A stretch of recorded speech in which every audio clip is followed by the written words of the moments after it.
move on to another topic. So a while ago, we were doing a conversation night with the homie Kojo and his wife Knowledge, which if y'all didn't watch the last podcast I did, Kojo was a feature, and it was about Haitian Independence Day and the importance of that in Black history. And we covered a lot of craziness that most people probably don't know about the Haitian story. So go check that out.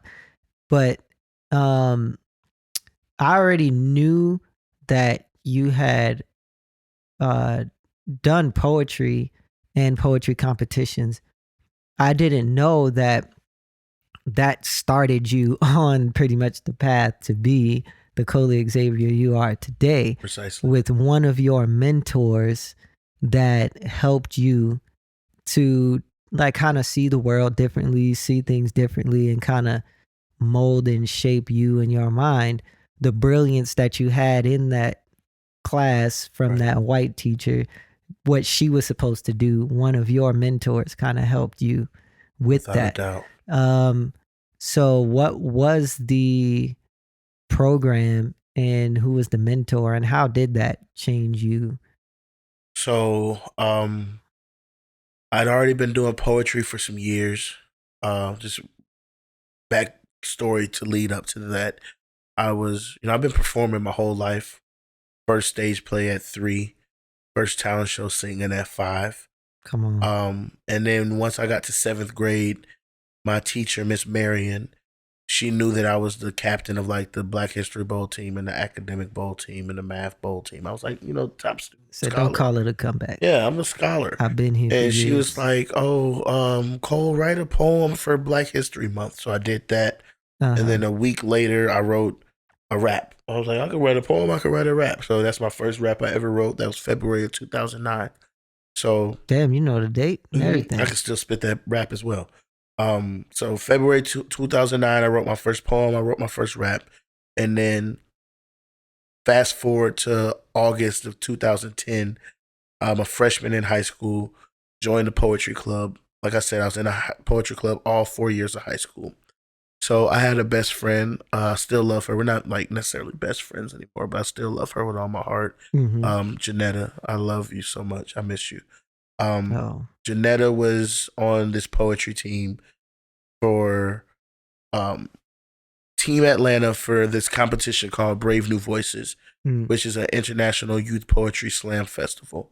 And so I remember, this is like best friend. We had this friend group that we called the Crew, and we garnered like some popularity on Twitter and shit. So it's the summertime. We keep reaching out to hang out with her, and she's like, "Oh, I can't. I'm with my poetry club. I'm with my poetry team." And I was kind of getting like a little jealous. Like, who is these poetry motherfuckers you always hanging with? You're not hanging with us. And she had invited me to an open mic one day, and me going to that open mic, it was at the Music Room on Edgewood. RIP Music Room before it got shut down during COVID. This is July of 2013. I'm at the Music Room on Edgewood, and I spit a verse at this open mic. And that was my first time ever rapping somewhere that wasn't like in my school talent show or cypher or some shit. And then that was like my first instance where I was like got a taste of being around these poets. And so here we are months later. It's March 2014, and I had a friend, an ex-friend of mine. We were both cool with Janetta, and she was like, "Oh, I'm about to try out to get on the poetry team that Janetta was on last year. You should try out with me." And I was like, okay, let's try out. Let's do it. And I walked in with just one. It was 2 rounds. I had one verse, and then the second piece was not even like a full poem. It was like I didn't even think of it as a poem when I wrote it. I was in AP Lang at the time. I had just got like a vocabulary list. And I just wanted to show that I knew how to use those words. And I was really irritated with some friends. So I was like, just using big words in like a random Instagram post. Use the words moxie, malarkey, sequestered. I just learned all these words and I just like wrote them in a post because they are, making sense. And then I said, fuck it, let's dive deep inside of the Rapid Mastermind's mind and just spit a verse. So they thought I was freestyling. I wasn't freestyling. It's just the performance. Like I said, I've been performing my whole life. So there we go. I make it in the top 10 of that slam. I move on to the finals. Next thing you know, it is Mother's Day 2014 was when the final slam was. It was around my birthday because my birthday is always around that time, May 14th. So it was somewhere around there, 2014. 3-round slam. I remember two of the 3 poems that I did. And I don't know. I was lucky enough to make that team. And it was all hosted by the Atlanta WordWorks Poetry Organization. So here I am. I was number 5 out of the top 6. Top 6 made the team. Top 6 out of 10. And after that, it was poetry boot camp for the next like 2.5 months.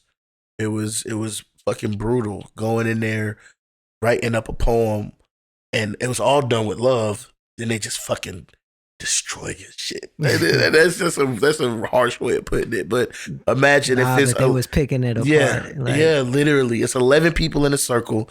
6 of us are on a team. 5 of them are the staff members, and that means I got to print 11 copies of my poem. I got to have a poem that I'm reading and everybody else is reading along on their own paper. And that's more deep because even when I listen to songs and I have the lyrics, like for some reason you just can connect everything with what they're saying. When you're able to read along with it. Exactly. You can just really get for some reason I can really get the intent. Like I'm like, oh, okay, that word after that word and he used this. You can see it. Yeah, exactly. So the mentor is Natalie Cook. I was about to say her whole name. I ain't gonna put her middle name out there. Actually, I think it's her Instagram name. Shout out to Natalie Sierra Cook. I love you with all my heart. That's my big sister. I love my big sister, but my actual biological sister. But Natalie is like, that's my big sister. I love you so much, Nat. She is the founder of that space, and she was my coach, my head coach on that team. And I was 18. Natalie was fucking 21. Like, damn. That could literally be your sister. Yeah, she was literally my age group, my peer. That's my friend to this day. Like, still my friend, still my sister, still my mentor. Whether she realizes it or not, whether it's very explicit or not, she's always going to be one of the most positive influences in my life. And she created this space where we come in and we just we get to express ourselves. And quick rewind to the graduation thing, not graduating on time. There was a time where that day when she picked me up from after we left the classroom, and I knew I wasn't gonna graduate. I'm walking down the aisle and I'm punching lockers, and like at least 2 to 3 pop open, like because I'm punching them with all my might. Like the lockers literally swing open as I'm punching them. And I punch at least 9 to 15 lockers, 2 to 3 just popped open. And my mom's like, "Cole, stop! They gonna call the police on you." I'm like, fuck. We go home. I'm in my room, door closed. My mom's in her room, door closed. And I'm laying in my bed, curled up, fetal position, crying, wailing, literally wailing, like, it's a comical reenactment, but wailing to the point where my mom starts crying because she says, "I've never heard my baby boy cry like this ever." So that shows just how much I would cry. And then here I come into this space where I am not crying very often. But prior to me crying for not graduating was maybe 1 of 2 times that I'd cried that year. But then I come into this space that Natalie's helped curate and create and craft and just foster. And my first time crying in there, I wasn't even crying for me. I had a teammate, Francisco. I love you, Fran. That's my brother. Fran was spitting a poem, and then he was talking about his experiences, and I just couldn't help but cry. Like, I was just overwhelmed with emotion, and I couldn't hold it back. So the tears that I was crying weren't even for me. And then next thing you know, everybody in the circle crying. And then somebody else spit a poem a few weeks later, a few days later. And damn, now I got to cry for that because I can't help but feel what they're expressing. So now, once it gets to a certain point where I'm crying in this space, for me, it don't even feel like out of the norm. It's just like, it is what it is. Like, I've been moved to tears.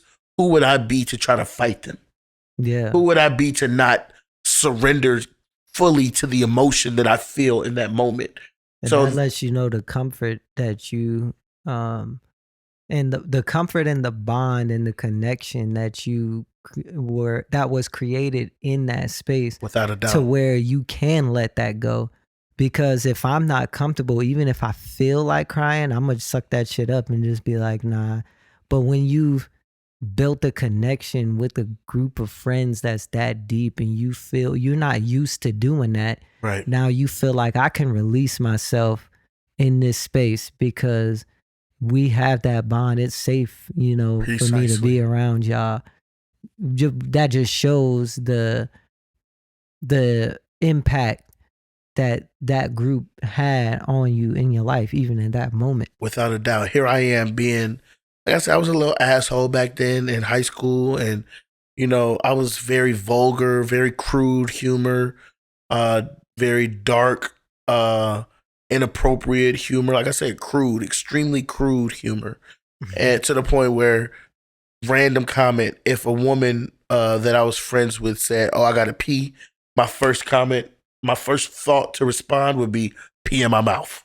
Wild. Which is just like, it's funny around a certain group of friends. That is wild. You was a wild boy. I was a wild boy. So like I said, Janetta was one of my best friends, and she was in that friend group with me where that would have been an appropriate response or an acceptable response. Even if it wasn't quote unquote appropriate, it would have been accepted as a response. Yeah. So I can't even joke like that with Janetta in this space, because I knew if she said I gotta pee and I told her to pee in my mouth, it was gonna make somebody uncomfortable in the room. Somebody was gonna be uncomfortable. And something that Natalie told me at the beginning is, Cole, we are a censorship-free space.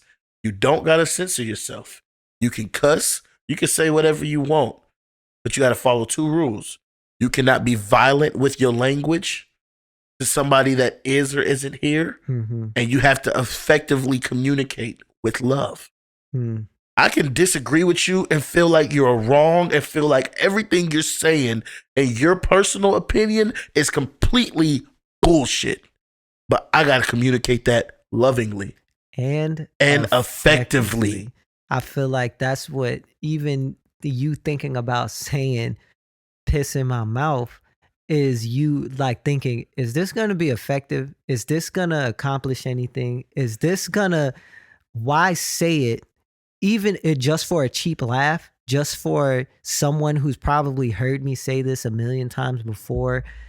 It's not really effective or necessary to fucking say, exactly. I can keep it to myself. And that exact thought process started to go through my mind with every single thought that I had. Yeah. To the point where I completely shifted my sense of humor. What I thought was funny changed. The way I used language changed. Right. I wasn't intentional with language before. Right. After one summer in that space, and I wasn't like just perfect, the best person in the world. I still had growing. But after that first summer, it was like remarkable the type of change that happened. Me realizing, oh my goodness, I am not the person that I was in May. Right. Come July. Right. Damn, that sounds like a special environment to be around too, especially as a young man. That also reminds me, we're talking about being intentional with your words.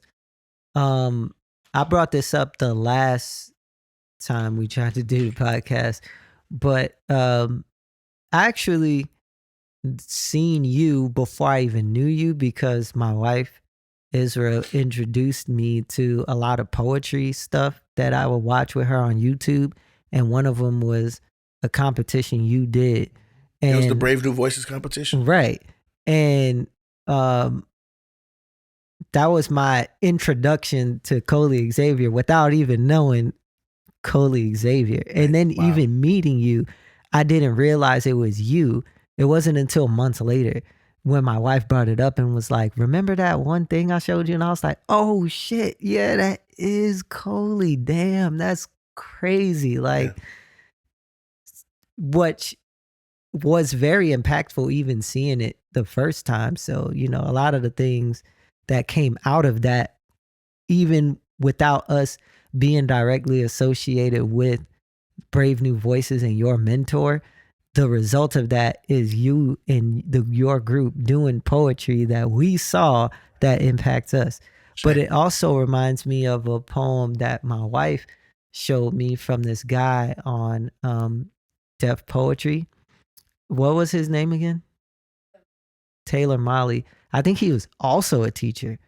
And he had a poem talking about being intentional with your words and speaking with diction, because he was saying that people don't.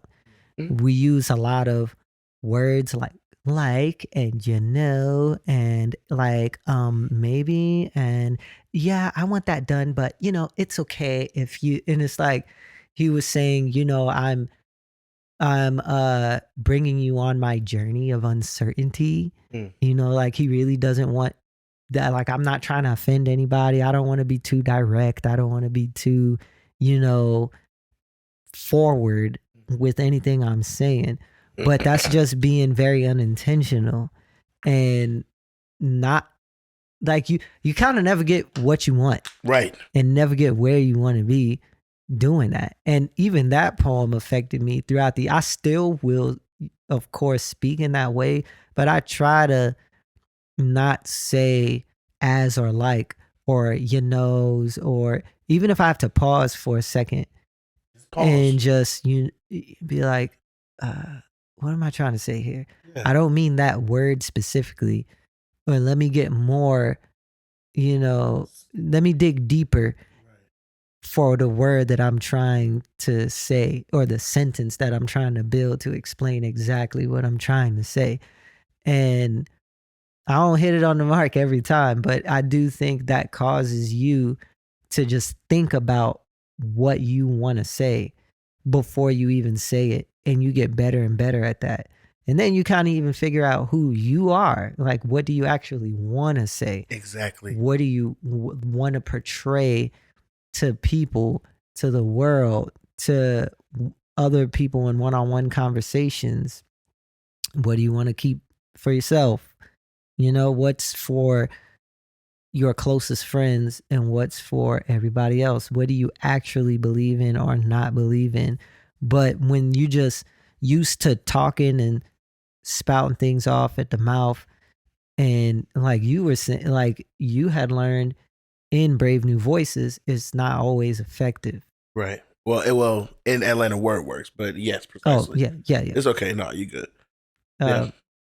You get my point. No, without a doubt.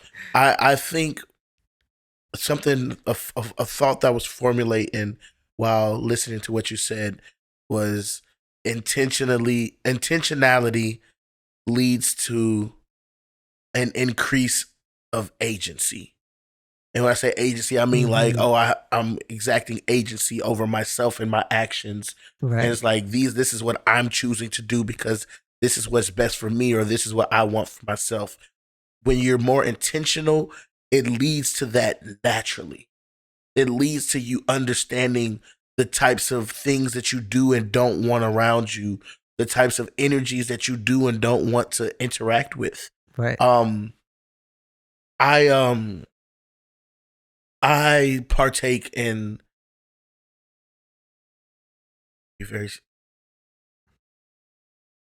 I may do some drugs here and there. I'm just say it. Fuck it. If somebody finds it and they see it, so be it. Right. I may do some drugs here and there. I actually stopped smoking weed. but I may You partake take in medicine. medicine. Thank you. I was about to be so specific. Discretion is so important. Thank you. Discretion. Yeah, Discretion. Yeah, I but was thinking discreet discretion. sometimes being intentional or speaking effectively is just knowing the right picture to form. Precisely. So it's not necessarily the biggest word or the like pinpointing this exact word, but sometimes just painting a picture, without a doubt, speaking metaphorically or in a way that people can just grasp what you're saying. You know what I'm saying? Yeah, I know. I know.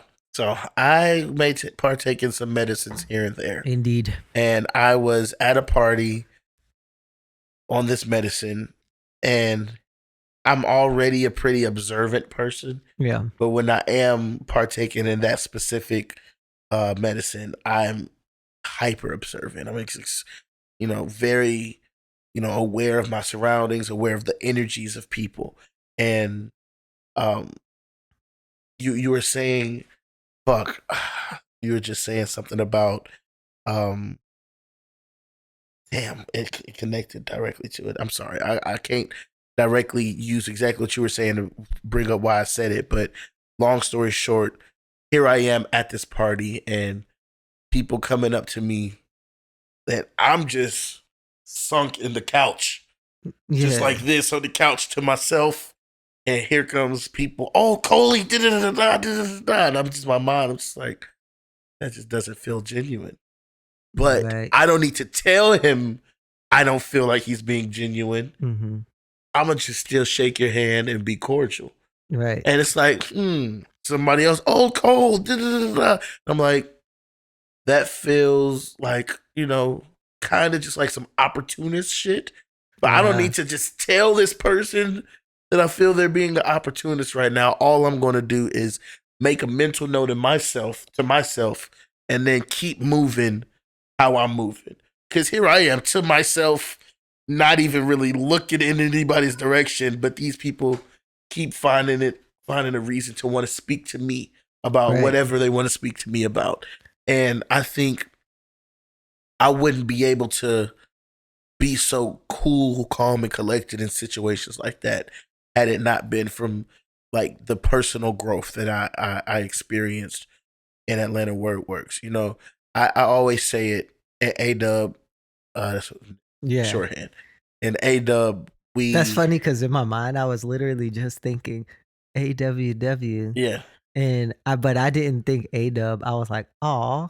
Right. Literally. No. That's what beautiful. I thought. But in A-Dub, there's three things.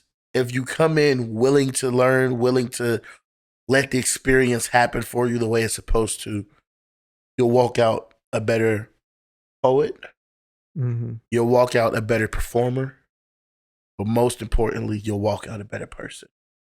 Amen. And one more time, huge shout out to Natalie Cook. If it wasn't for Nat, I wouldn't have been able to get to this place.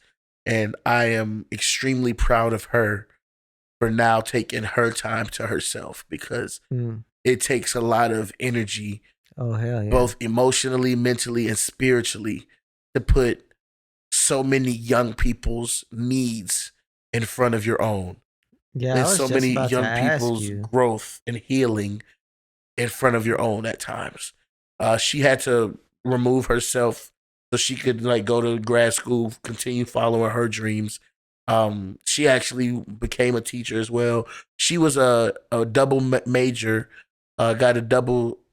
she double major, graduated with 2 bachelor's degrees in English with a concentration of creative writing and Africana studies from University of Wisconsin.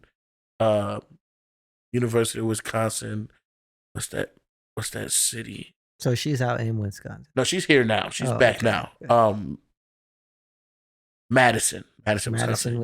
Like the Frank Kaminsky, the white boy, the Badgers, like the W, red W. Yeah. Wisconsin. Okay, yeah.